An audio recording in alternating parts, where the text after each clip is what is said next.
afternoon. Welcome to the weekly livestock market update. I'm Brownfield anchor reporter Megan Grevner with us as always to talk all things markets. University of Missouri, Scott Brown. Good afternoon, Scott. Good afternoon, Megan. Happy December. Happy December. It's kind of a dreary day, though, here in Columbia. I hope you remembered to put your elf on the shelf out if you are a parent of young children.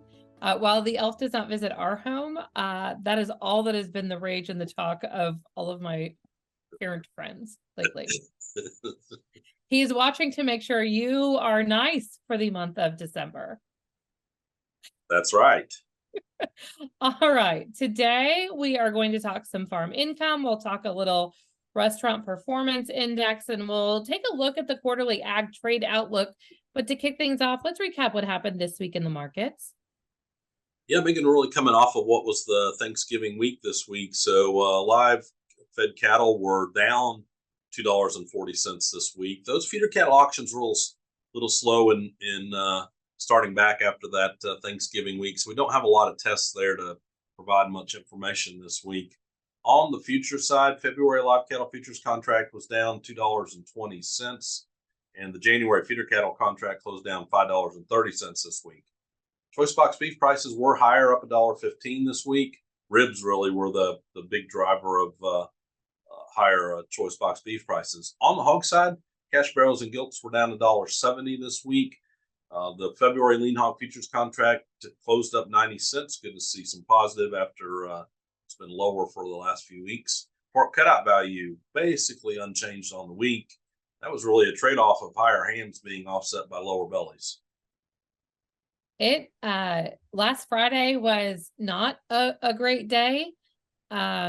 When you take a look at the futures market, things came back some this week, but it really took a toll on what was happening on the future side of things. Yeah, so lots of volatility, probably not completely unexpected, Megan, but and especially on the cattle side, when you just see where we were in terms of record highs, I should say, that we'd expect some volatility. And I think you and I have talked about for the last several weeks, always more downside risk when we're at or near record highs than upside. And markets have certainly been giving us that in spades here of late. I think there's been some good reminders as well to manage risk and implement some risk management strategies into your operations. Absolutely. And I think the reminder of both inputs and outputs is important, not to get caught squeezed with one locked and the other not locked, just given some of the volatility of late. All right, let's take a look at those slaughter numbers for the week. As we obviously numbers were down last week due to the holiday, but as we look at those year over year, how are things stacking up? Yeah, so USDA tells us for the week ending December 2nd, 635,000 head of cattle are going to be slaughtered this week. That is up 97,000 head from the shortened week last week, but down 25,000 head from a year ago. On the hog side, a pretty good hog run this week, 2.704 million head of hogs this week. That's 479,000 head more than the what we did last week, and 121,000 head more than what we did last year. And as we look at the year-to-date numbers, how are we looking as we're winding down 2023? Yeah, so I'm a good predictor of 2023 now. Down 4.7% in terms of cattle slaughter, up 1.6% in terms of hog slaughter. We'll see how you finish up the year.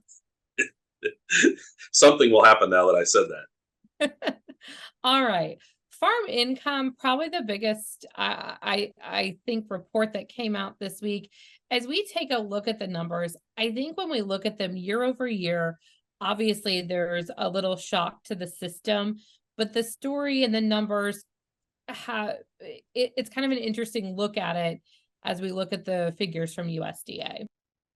Yeah, so USDA is telling us for 2023 a farm income estimate now of $151 billion.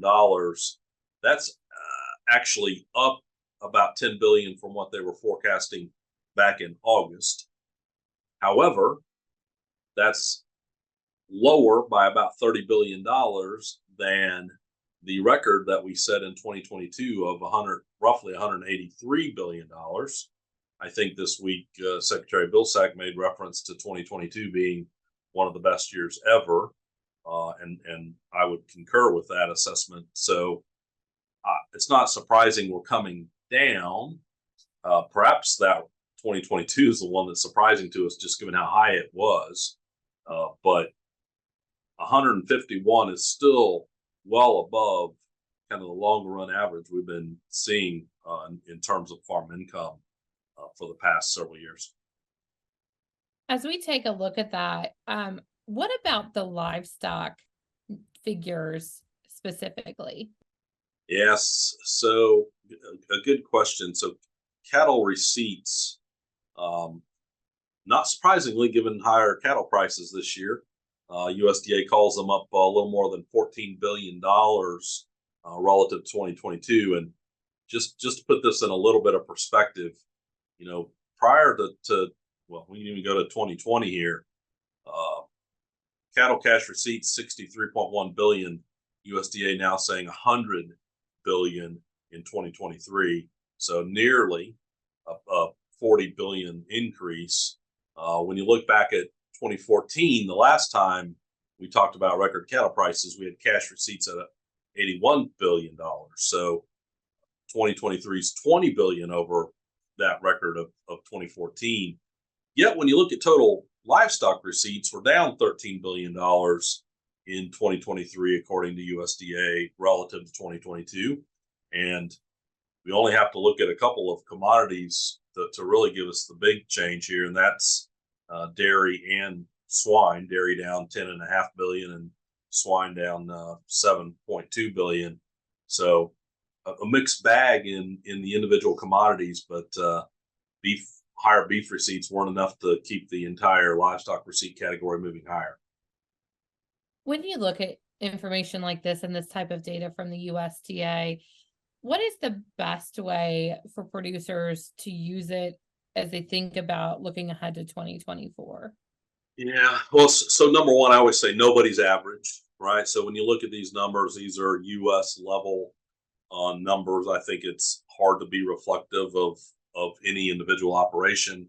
I generally say to folks, well, was 2022 one of your better years? And if the answer is no, was it weather or other events that caused you not to have a good year?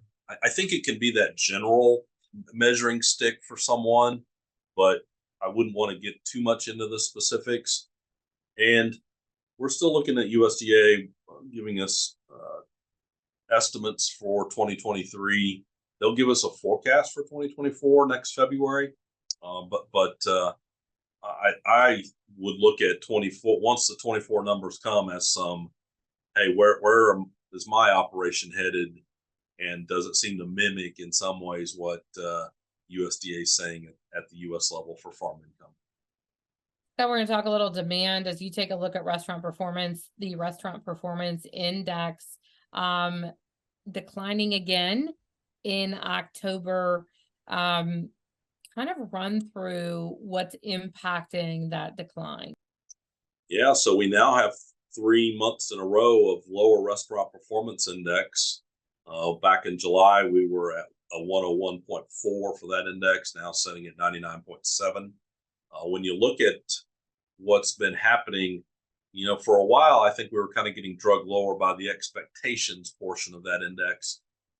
Folks looking ahead, going inflation, uncertainty about consumer income, kind of driving some of that uncertainty. But now we've flipped back around. When you look at the October numbers, the current situation index was actually the one that was the most down, and that had a lot to do with customer traffic. So customer traffic down about 3 points from September to October.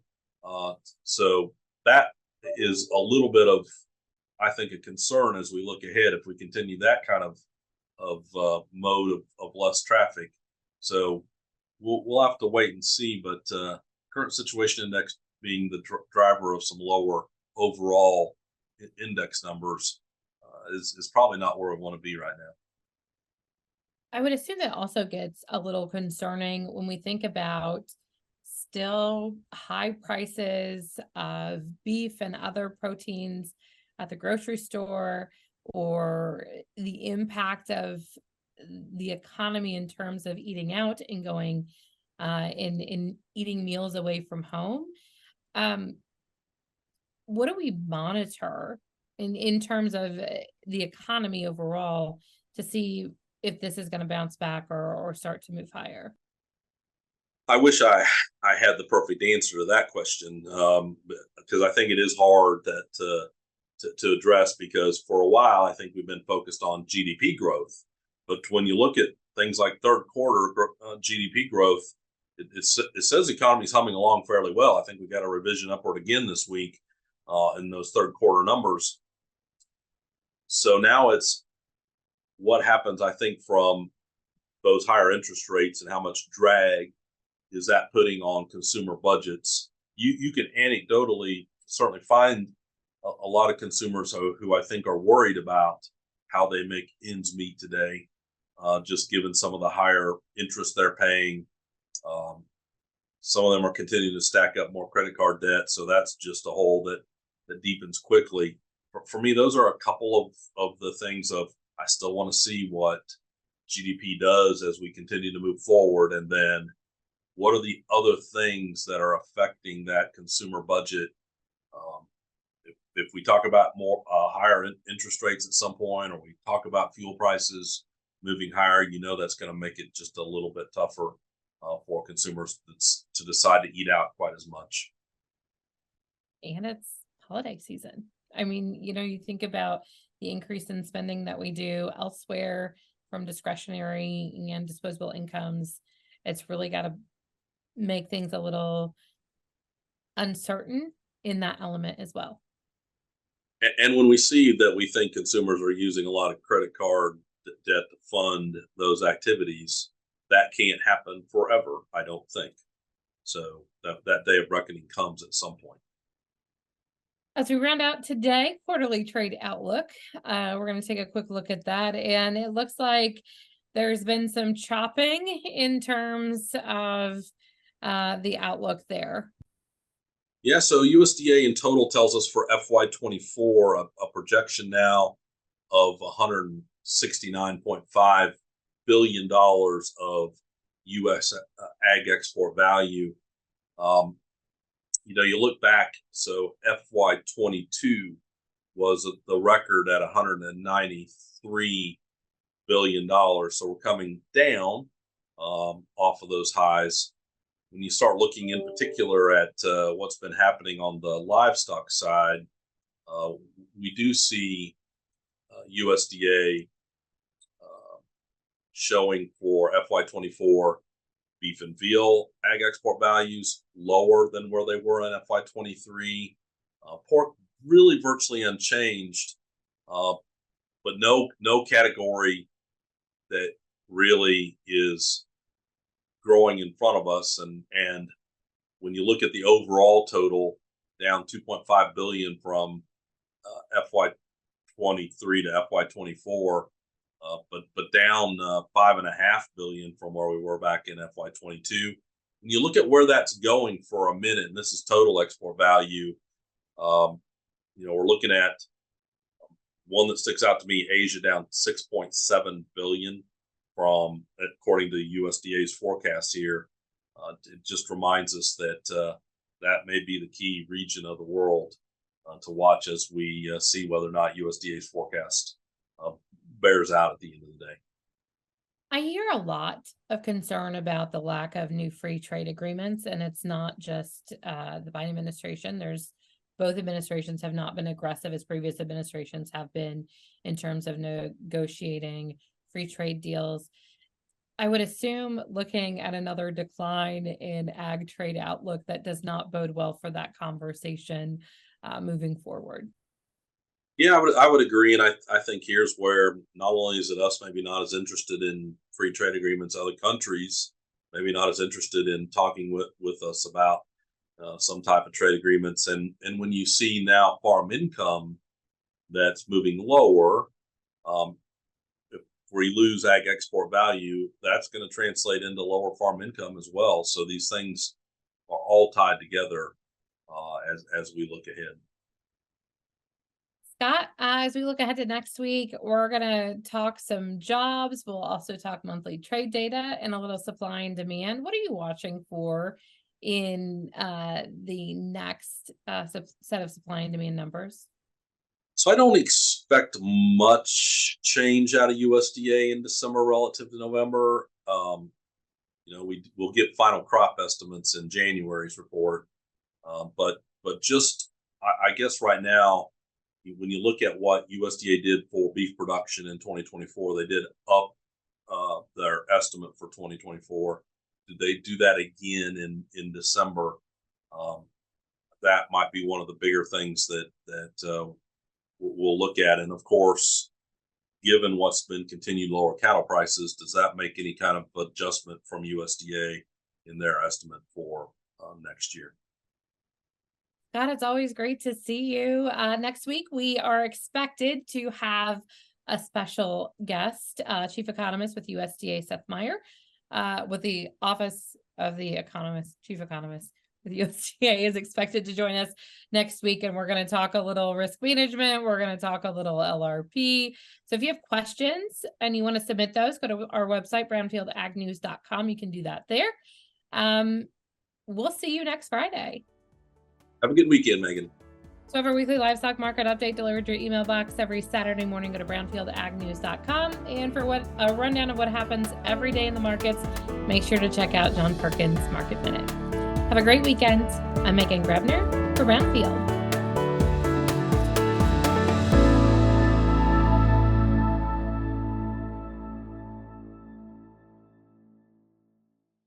Thank you for tuning in to our YouTube channel. For all the latest in ag news, markets, and weather, and for more great video content, go to brownfieldagnews.com.